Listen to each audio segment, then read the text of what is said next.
I'm going to start off by saying that I'm not here to hype anything. My goal is to help you decide if the Samsung QB65R 65-inch commercial signage display is actually the right tool for the environment you're trying to create. If you're the type of buyer who likes to weigh the real-world cost against the day-to-day usability, then this review should feel familiar.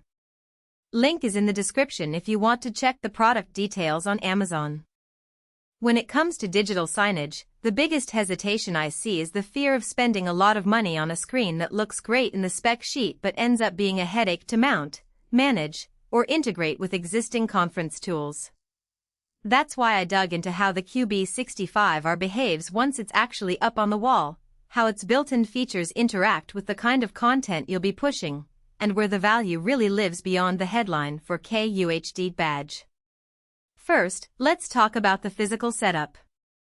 The unit is marketed as a slim, elegant commercial panel, and the design lives up to that claim.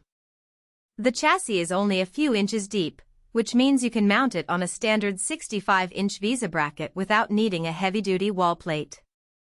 The included cable management clips keep the HDMI, Ethernet, and power cords tidy, so you're not left with a spaghetti mess behind the screen. For most office environments, a single-person installation is doable in under an hour if you have basic tools and the appropriate mounting hardware. That's a real win compared with bulkier panels that require a professional crew and specialized brackets. Now, the day-to-day use. The QB65R runs Samsung's SOC-based media player, which means the display can store and playback video files directly from a USB thumb drive or internal storage without a separate media server. In practice, I tested a 30-minute looping video of corporate branding, and the playback was completely smooth, no stutter, no re-encoding needed. This is especially useful for small to medium businesses that want a simple set-it-and-forget-it solution for lobby screens or meeting rooms.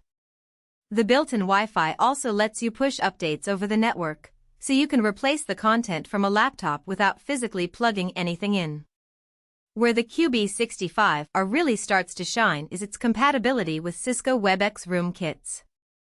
If your organization already uses WebEx for video conferencing, this screen can double as a collaborative display.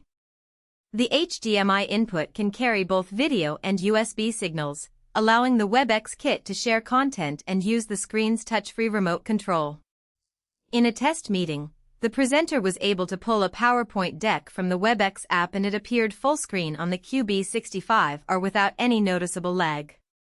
For companies that already own WebEx hardware, the integrated functionality eliminates the need for a separate large format monitor. On the flip side, there are a few practical considerations that might make some buyers think twice. The panel's brightness is rated at 350 nits, which is fine for most indoor settings, but it can look a bit washed out in bright storefront windows or sunlit atriums.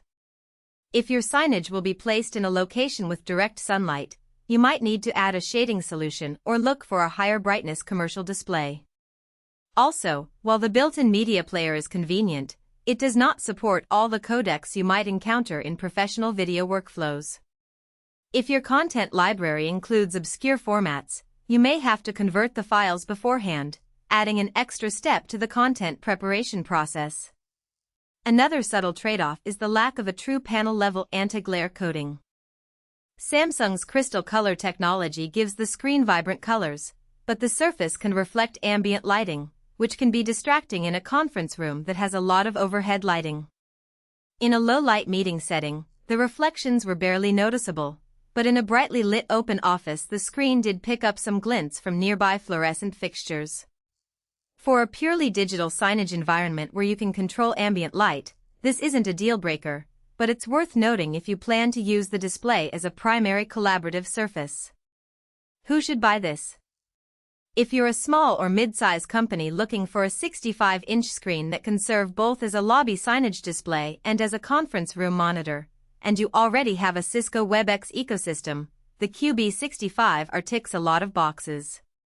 Its slim profile, straightforward mounting, and built-in media playback make it a low-maintenance choice.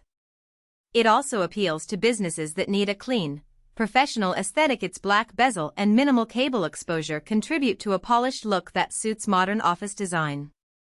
Who should skip it? If you need a display for outdoor advertising, or you expect your signage to compete with daylight-lit billboards, the 350 nit brightness may not be sufficient. Likewise, organizations that rely heavily on a wide range of video codecs or need a higher refresh rate panel for fast-moving graphics might find the media player's codec support limiting. In those cases, looking at a specialty signage panel with higher brightness and more flexible content handling would make more sense. Let's wrap things up with a quick